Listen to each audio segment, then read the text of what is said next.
We're going to talk specifically about gender identity claims now. Gender identity has a huge range, and so it's quite difficult for us to talk in generalised terms in a video like this.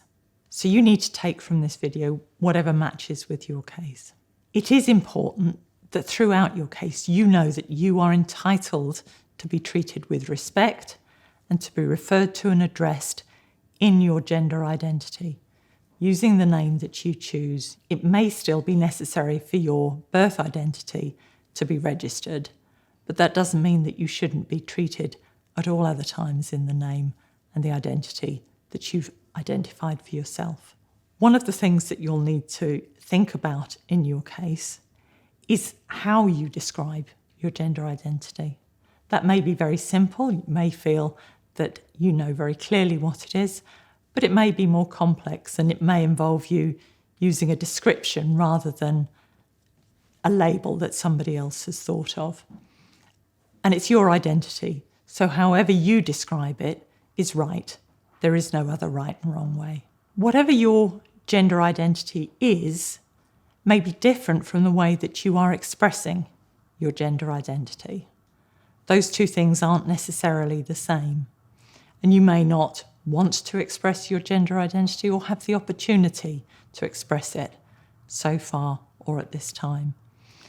And so you need to be clear with your lawyer and with the Home Office about what your gender identity is and what your issues are around expressing your gender identity. Your gender identity may involve some kind of transition at some stage and might even involve a medical transition, but that isn't an essential part of a gender identity claim. And if anyone tells you that you need to be planning a transition or have had a medical or social transition, that isn't the case. When you're preparing your statement or when you're talking to the Home Office in interview, one of the places to start will be just talking about your everyday life, your experiences, how you want to live, if there are constraints on how you live, which mean that you're not expressing yourself in the way that you'd like to, and whether that stops you from having your gender identity as you perceive it. Let's have a think about some questions that might help you when you're writing your statement, and they'll help you to prepare for what questions the Home Office might ask you. So perhaps the starting place might be, when did you first perceive your own identity as it is now? Maybe that's a very recent thing, maybe that's how you always felt. And that's your own personal explanation and your own personal story. There is no right and no wrong answer. Think about how it was when you were younger. Did other people perceive that you were different in your gender identity in some way? That might have even included them thinking that your sexual orientation was different. Some people do get confused between sexual orientation and gender identity. Was there a time when you started to express yourself in a different gender identity from the one that you were born into or assigned at birth? That may not have happened, that may not have been possible or appropriate. And neither of those is the right or the wrong answer. It's just explaining what happened in your life.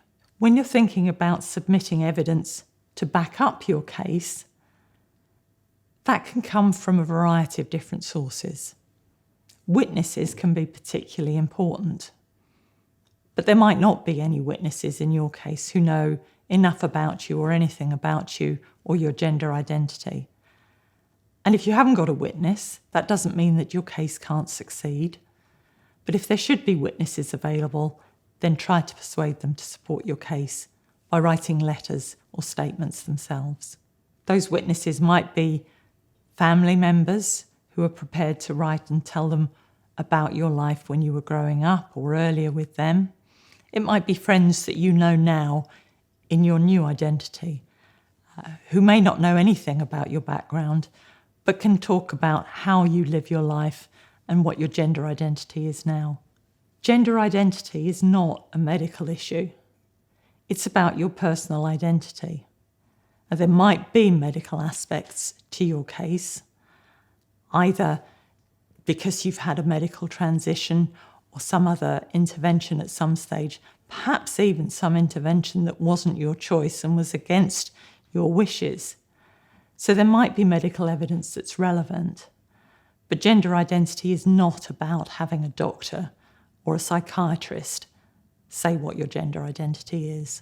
You need to talk about your gender identity as it is in the United Kingdom. How do you describe it now? And whether there's any limits now on how you express that gender identity.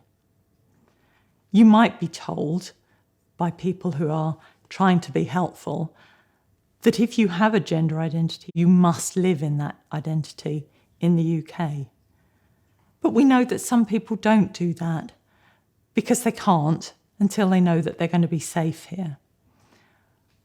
You need to explain what your situation is and live the life that is true for you and explain your decisions.